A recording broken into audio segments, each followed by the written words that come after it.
So you want to know, when is this buyer frenzy about to happen again, and how are home prices going to be impacted as we enter summer? We'll stick around on this month's National Housing Market Update. Justin Martin, keeping you current, as we know that's what matters most. I'm going to cover when you can expect that buyer frenzy to happen and the things you can do today to better prepare for what is going to happen to home prices as we move in to the latter part of 2023.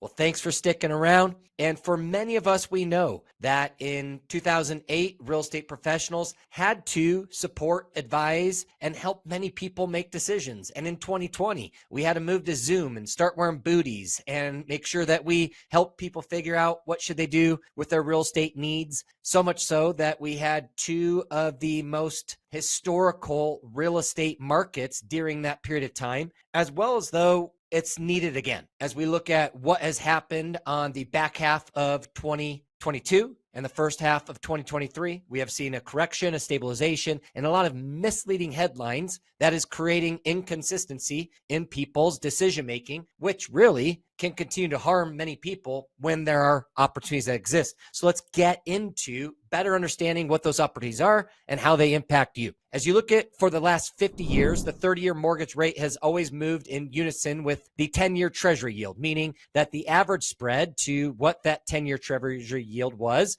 about 1.72. And that's the amount that people get to keep from the mortgage that you get. And so as you can see here, as you look at the 30-year fixed mortgage rate and the 10-year treasury yield, what we've seen since the beginning of the year to June is that that number has continued to increase. The average spread is 2.9. Now we're going to use numbers like this. You might hear things like 300 basis points. That would just be 3.0. So as we realize why is that is, as you can see here, chief economist of KCM, the only times the spread approached or exceeded 300 basis points were during periods of high inflation or economic volatility, like those seen in the early 80s or the great financial crisis of 2008, 2009. So as many of us know, we have been and are going through some challenges with our own economy or volatility when you look at the inflation rate and other indicators that we continue to measure. But as always, I want to be your source of intelligence, information, and support your decision making. So we want to use slides to give you context. You can see here, there's that 3.0 line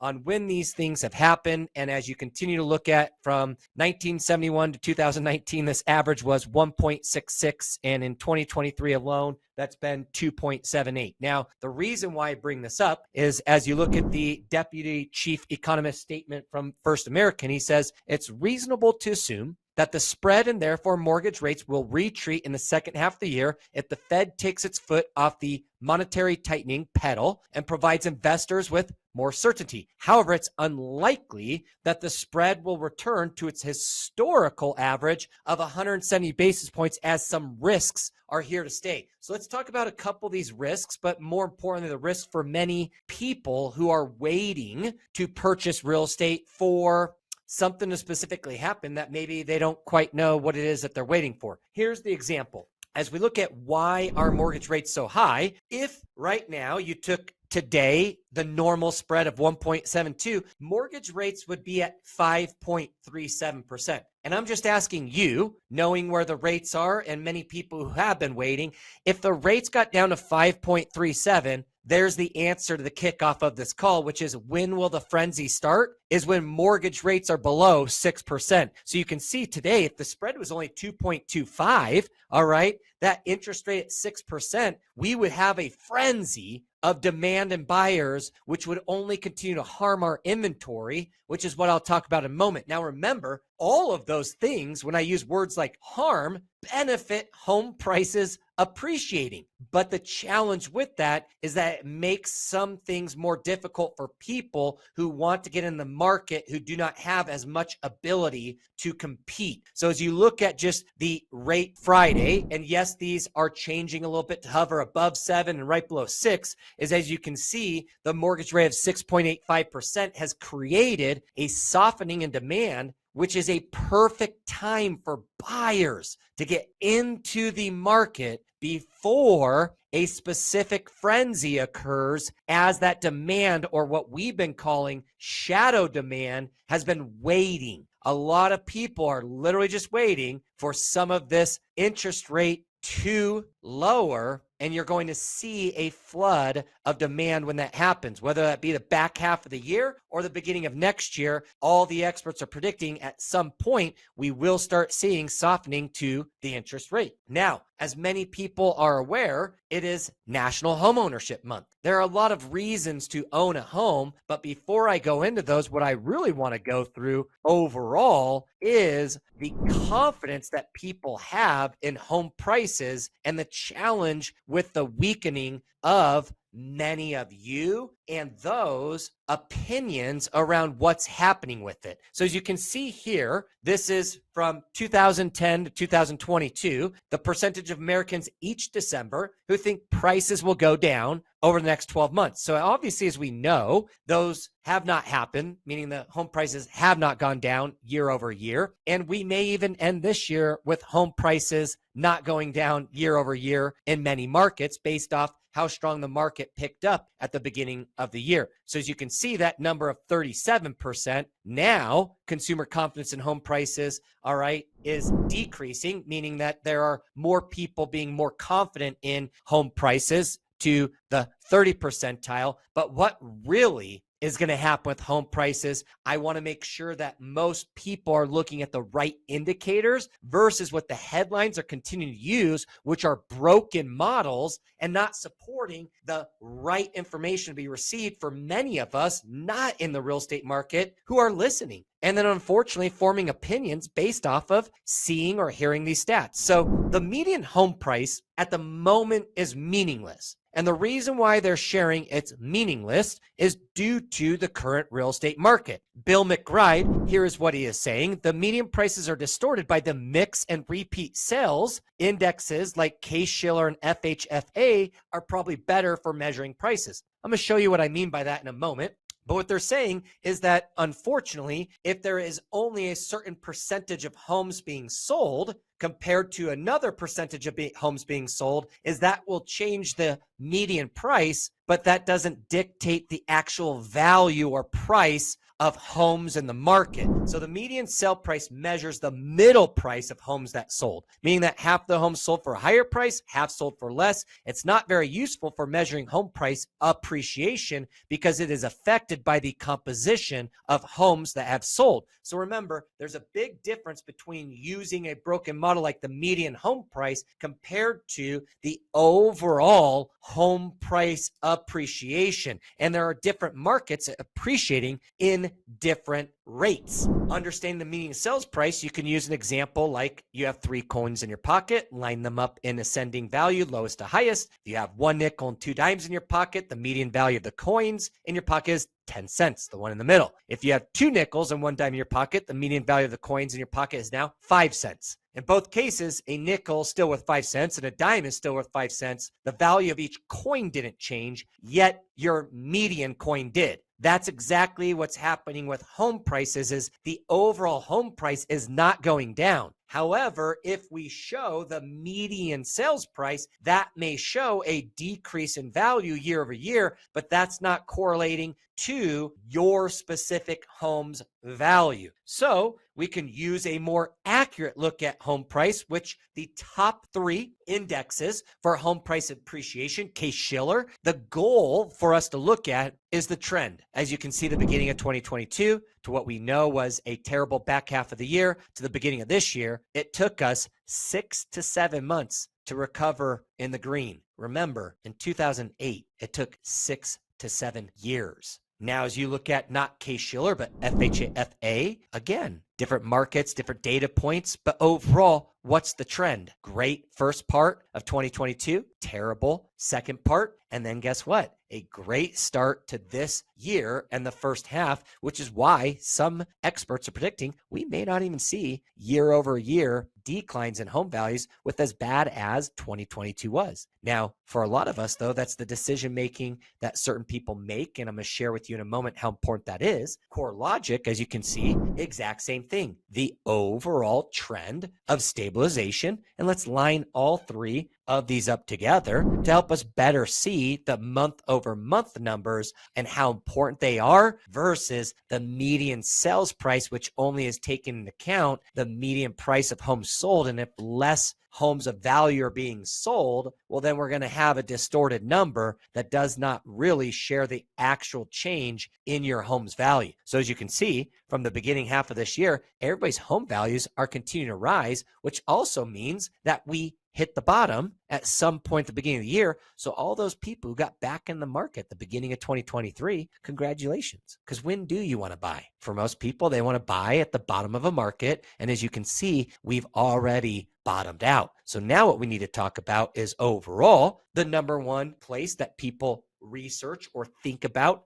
looking at homes on Zillow, which we all know people then go to their real estate professionals website as they are now looking to transact versus research, is that you can also see that these sites, along with Fannie Mae, which are quarterly reportings, showed the exact same trends. So what this leads us to really understand is what we can term the unicorn years is our new term for the housing market during the pandemic years. We understand, and for many people who went through challenges of the pandemic, experienced loss or pain, is that we don't want to call it the great years of real estate, but they were a unicorn. Let's talk about those. As you can see from home price appreciation, the reason why we're going to share these slides is they're more important from a context perspective than any other slides we've shared, so we can better understand where the housing market really is. Home price appreciation appreciated 5% in 2022. As you look at, though, in comparison to 2020 and 2021, you're right. But you cannot compare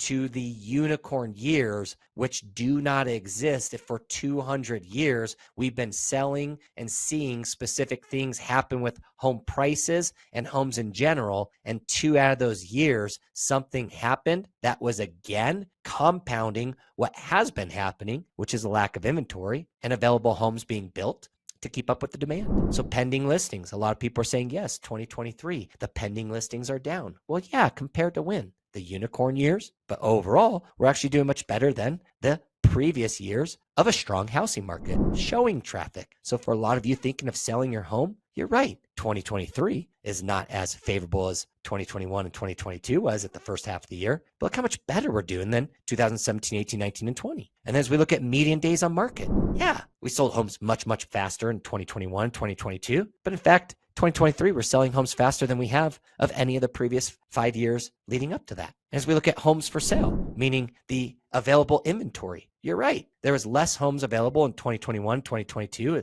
the unicorn years. But look at this. And this is the greatest concern of 2023 is the absolute lack of inventory and the massive concern that when rates, which they will, go back down to somewhere around 6%, or who knows what's leading up to that, we are going to see a frenzy of demand, and many people are going to have to compete versus go out and be in the market right now. And when the time comes, as long as you feel good about your financial situation, you can refinance at a later date, not in a frenzy to the housing market that is only predicting home prices to continue to rise, but you'll be in your home today being excited about the rise in your overall value of home and the decrease in your monthly payment when you lower it. Now, the other part we were just talking about was not just active listings that are available, but what that correlates to is the months of inventory. So you're right, a seller's market being 4 months of inventory or less. And as you can see, look at the amazing market that we are in 2023. Again, no more comparing, though, to 2022 and 2021. Keep into context what is happening in prior years.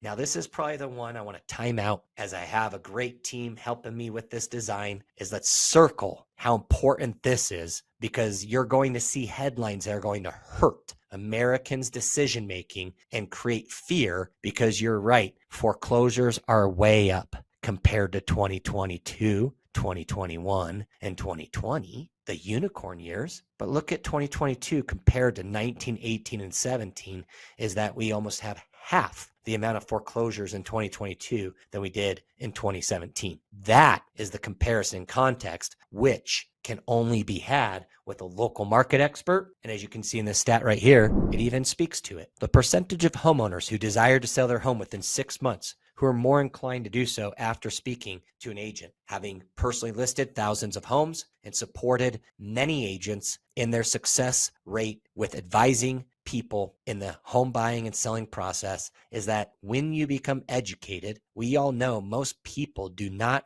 buy, sell, or invest in real estate only because of a market or money. They do it because of life events. And once you are educated by a local market professional, you then are empowered to make the best decisions for your family. And for most people, when we're thinking about doing things, we know it's right. But as you can see, in any 6-month period of time, you can make specific or strategic decisions that help you time the current market you're in to mitigate risk and maximize the opportunity. These are some of the most important slides to share, and I appreciate your time, energy, and effort in continuing to listen to Home Selling Central and myself, keeping you current. And why is for what we know about home ownership, and this month being that of national home ownership. So the stats are somewhat closed. They'll keep you updated on when the frenzy's coming, as you know, and overall what really is happening in the housing market, which is resilient, robust, is that there are a lot of other reasons. Financial benefits of home ownership, building equity, control over expensive, long-term savings, building wealth, strong credit history. Social benefits, we know, civic participation, financial education, health benefits, a home office, property improvements, privacy, things that many people don't know about. Guess what? With the higher interest rate and you're paying more towards interest, you're only having a bigger tax deduction, all right, on your mortgage interest deduction, your property tax deductions, your imputed rent, your profit from your home sales. There are a lot of tax benefits of what happens from being a homeowner to a renter. So as you look at those that are listening to this from the Home Selling Central perspective, meaning the homeowners that we work with, but for any renter, there's never a bad time to get involved in real estate. If you're looking at it for the same reason most people are, which is on this slide here, you can see homeownership remains the #1 feature of the American dream. Owning a home is more important than the ability to retire, a successful career, a college degree. And as we know, we should probably stop listening to what the headlines are saying, because the stats you have shared that over 80% almost of Americans associate homeownership with the American dream.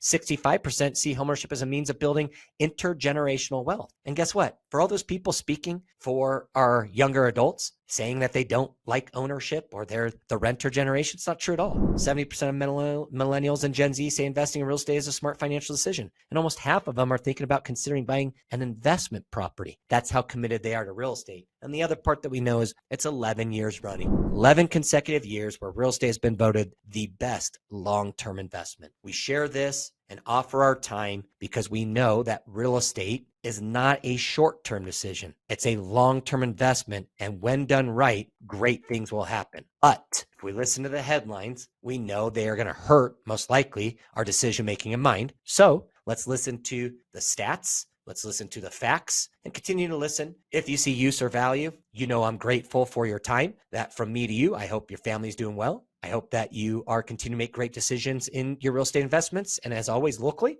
if you would like to speak more about the market, schedule a consult, click the link above and schedule a time to meet with me. And if you are across the nation, let me know, reach out, and I will connect you with the top 1% of professionals all across America. I hope you are doing well. As we enter the back half of this year, let's look towards, again, not just the good news or the bad news, but I will give you the news and what's happening in the national housing market.